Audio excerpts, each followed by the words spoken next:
The day I realized my partner was emotionally draining me and left. This happened about 3 years ago. At the time, I didn't think there was anything particularly wrong with my relationship.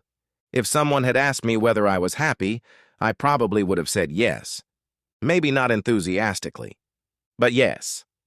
Looking back now, I think that's what made it so difficult to recognize. Nothing was obviously broken. There were no screaming matches, no dramatic betrayals, no major scandals, just a slow accumulation of small things.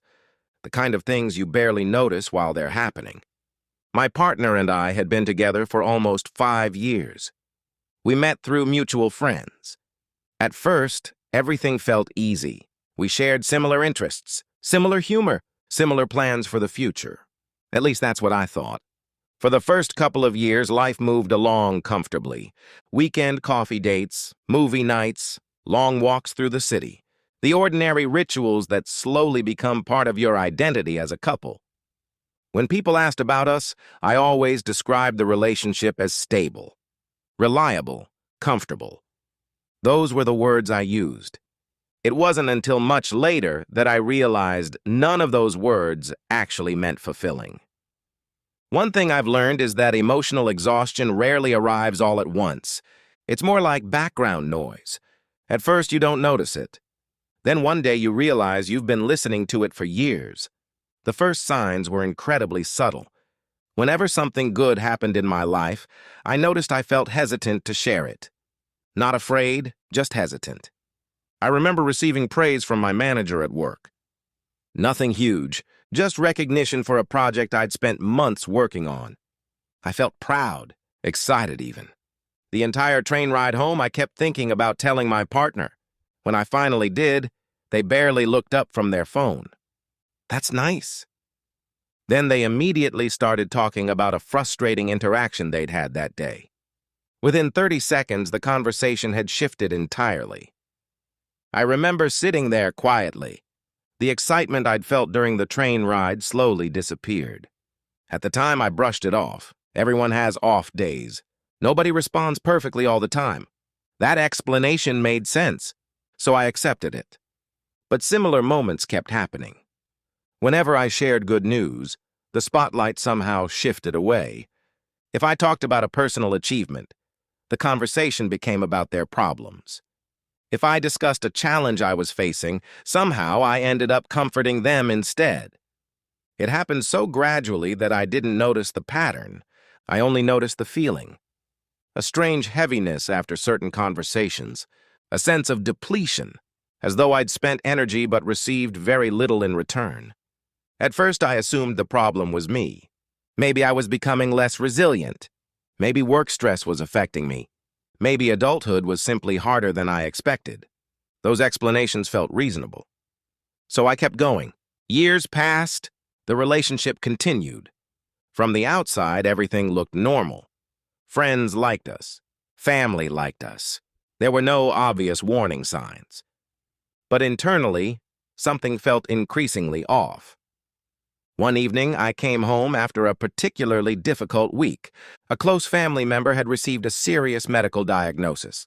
I wasn't looking for solutions. I just needed support, someone to listen, someone to sit beside me while I processed everything. Instead, after a few minutes of discussion, my partner started describing how stressful their own week had been. At some point, I realized I was comforting them again. I remember thinking, how did we get here? Why am I the one providing emotional support right now? The thought surprised me, because it wasn't angry. It was curious, almost detached. Like I was observing the situation from outside myself. That moment stayed with me. Over the following months, I started paying closer attention. Not to individual conversations, to patterns. Patterns are harder to ignore. Whenever they experienced a problem, I listened. I asked questions. I offered support. I adjusted plans when necessary. Whenever I experienced a problem, the conversation usually returned to them within minutes. Not intentionally. At least I don't think so. It simply happened, again and again. Slowly, I began noticing another pattern. I was constantly managing emotions. Not just my own, theirs. If they had a bad day, I adapted. If they were stressed, I adapted. If they felt insecure, I reassured them. If they felt disappointed, I encouraged them. Adapt, adjust, accommodate. The words became familiar. One afternoon, I sat alone in a cafe while waiting for a meeting. I pulled out my notebook. Without really thinking about it, I wrote a simple question. What do I receive emotionally from this relationship? The answer didn't come immediately. I stared at the page for several minutes. Then I wrote, stability. That was all. Nothing else appeared. I waited. Still nothing. The realization unsettled me. 5 years together. And the first answer that came to mind was stability. Not joy, not growth, not partnership, just stability. I closed the notebook. For the rest of the day, I couldn't stop thinking about it. Several weeks later, I met an old friend for dinner. Someone I hadn't seen in years. During the conversation, she asked a simple question. How are you, really? I started answering automatically. Work was fine. Life was fine. The relationship was fine. Then I stopped, because suddenly I wasn't sure. She must have noticed something. She tilted her head slightly. You seem tired. That comment stayed with me, not because it was profound, but because it was accurate. I was tired, not physically, emotionally, like someone carrying a backpack they had forgotten was there, heavy enough to matter, light enough to ignore, until eventually you realize you're carrying it every day. That night I lay awake thinking, not about leaving, not yet, just thinking. I asked myself a difficult question. If nothing changed, would I want this relationship to continue exactly as it was for another 5 years? The answer appeared immediately. No. The speed of the answer startled me, because it arrived before I could rationalize it away, before I could explain it, before I could soften it. Just no. The following months were surprisingly calm. I didn't make any sudden decisions. Instead, I became more honest. With myself first, then with my partner. I started expressing needs more clearly, asking for support directly, explaining how certain dynamics affected me. The conversations were polite, reasonable, productive on the surface, but very little changed. That's when another realization arrived. A relationship can have good communication and still be fundamentally unbalanced.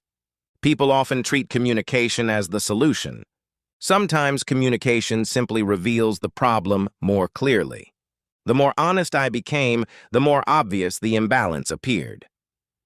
One weekend, we took a short trip together. Nothing fancy, just a quiet getaway. During breakfast on the second morning, I found myself watching other people in the cafe. Couples chatting, families laughing, friends sharing stories. I wasn't comparing, just observing. Then a strange thought appeared. I feel lonelier sitting here with my partner than I would sitting here alone. That thought changed everything. Not because loneliness is inherently bad, but because it revealed something important. I wasn't afraid of being alone anymore. For years, I had assumed leaving would create loneliness. Now I realized loneliness was already present. The relationship was simply disguising it. A few weeks later, the defining moment arrived. Ironically, it wasn't during an argument. It happened on an ordinary Tuesday evening. I had just received news that a project I'd spent nearly a year developing had been approved. It represented a significant career milestone. I felt excited, proud, relieved. I shared the news over dinner. My partner nodded, then immediately launched into a 20-minute discussion about workplace frustrations. As they spoke, I felt something unusual. Nothing. No disappointment, no anger, no frustration. Just clarity, complete clarity. I remember looking at my plate and thinking, this is exactly how the next 10 years will feel. Not because they're a bad person, not because they're malicious, simply because this is who they are. And this is who I've become around them. For the first time, I stopped asking whether things could improve. Instead, I asked whether I wanted this version of life. The answer was no. That realization brought an unexpected sense of peace, not sadness, peace. Over the next few weeks, I carefully planned my next steps. I found a small apartment, sorted finances, made practical arrangements. The process felt strangely calm, as though the emotional decision had already been made months earlier. Everything afterward was logistics. When I finally initiated the conversation, it happened on a quiet Sunday afternoon. There was no anger, no accusations, no list of grievances. I simply explained what I had come to understand, that I cared about them, that I respected them, but that I no longer felt emotionally nourished within the relationship. They looked shocked, then hurt, then confused. They asked why I hadn't said anything sooner. The difficult truth was that I had, many times, just in smaller ways, gentler ways, indirect ways, ways that were easy to dismiss. We talked for several hours. Some parts were painful. Others were surprisingly compassionate. For the first time in years, I felt completely honest, not because I was criticizing them, because I was finally telling the truth about myself. Eventually, the conversation ended. A few weeks later, I moved out. The first night alone felt strange. The apartment was quiet, almost too quiet. I sat on the floor eating takeout because I hadn't bought furniture yet. Part of me expected panic, regret, doubt. Instead, I felt something else. Relief. Deep, undeniable relief. The kind you feel when removing a pair of shoes you've been wearing for too long. You don't realize how uncomfortable they were until they're gone. The months that followed weren't perfect. Healing never is. There were lonely evenings, awkward adjustments, moments when I questioned myself. But there was also space to think, space to rest, space to exist without constantly monitoring someone else's emotional weather. Slowly, my energy returned. Friends noticed first, then coworkers, then family. People kept making similar comments. You seem lighter. You seem happier. You seem more like yourself. At first, I laughed those comments off.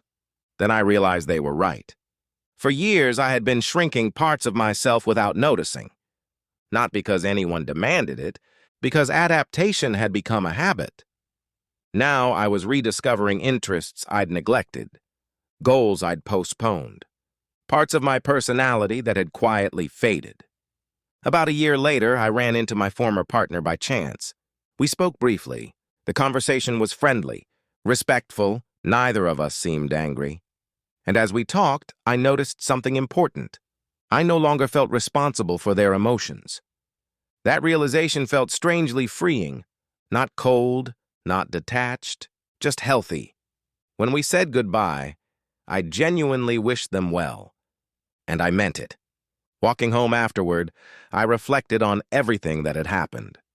For a long time, I thought relationships ended because someone was wrong, someone was cruel, someone made a mistake.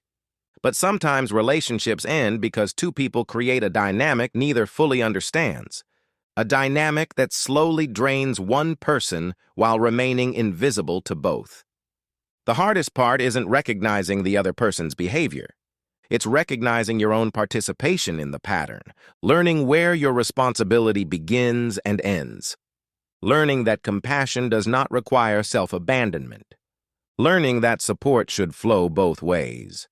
Most importantly, learning that love and compatibility are not the same thing. You can love someone deeply and still be unhappy beside them. You can care about someone and still choose to leave. Years later, that's the lesson that stayed with me. Not every ending is a failure. Sometimes an ending is simply an acknowledgement of reality, a quiet acceptance that growth requires change. And sometimes the most important relationship you'll ever save is the one you have with yourself. Because life has a way of teaching us that peace isn't always found by adding more things. Sometimes peace arrives when we finally stop carrying what was never ours to hold.